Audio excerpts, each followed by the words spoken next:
Est-ce une crise ou un coup de barre passager? Car après 10 ans de forte croissance, ce segment le plus dynamique du marché du meuble a vu ses volumes de vente se réduire en 2018. Cette contre-performance est la conséquence d'un triple ralentissement. Démographique d'abord, avec depuis 2015 un coup de frein à l'essor de la population française. Ralentissement immobilier ensuite, les ventes de logements ayant atteint un niveau plafond. Et enfin, ralentissement d'origine économique, avec une moindre progression du pouvoir d'achat des ménages. Mais ce trou d'air sera de courte durée. Au-delà des mesures en faveur du pouvoir d'achat suite au mouvement des Gilets jaunes, les fondamentaux de ce marché restent solides. D'abord, les Français, en particulier les seniors, ont pris conscience que le sommeil est crucial pour la santé, comme en témoigne le boom du segment premium. Les innovations, comme le bed-in-box, rencontrent aussi un franc succès. Alors oui, le marché de la literie se veut attractif, comme en atteste l'arrivée régulière d'acteurs issus d'horizons divers.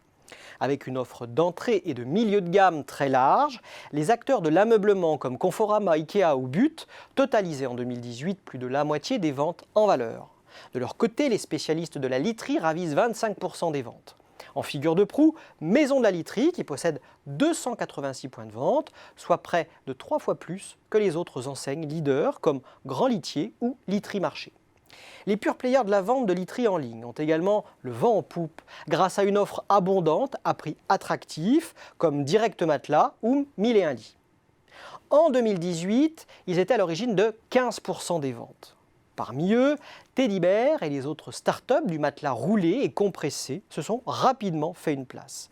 Le jeu concurrentiel ne serait pas complet sans les marketplaces généralistes comme Amazon ou eBay, les sites de vente privés, les GSA, les enseignes discount comme Jiffy.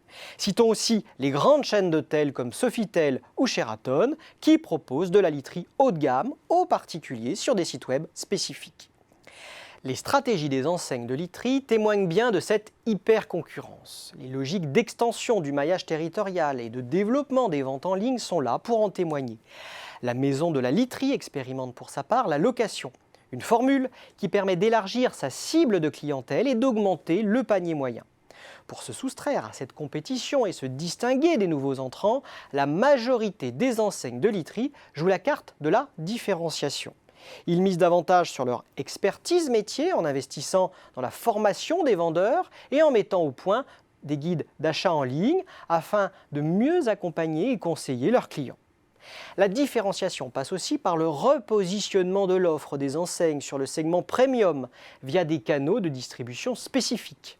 L'innovation sert également à se singulariser, avec des modèles d'affaires nouveaux comme le bed-in-box, mais aussi en incorporant des technologies numériques aux produits, à l'instar du fabricant Bultex et sa gamme de matelas connectés.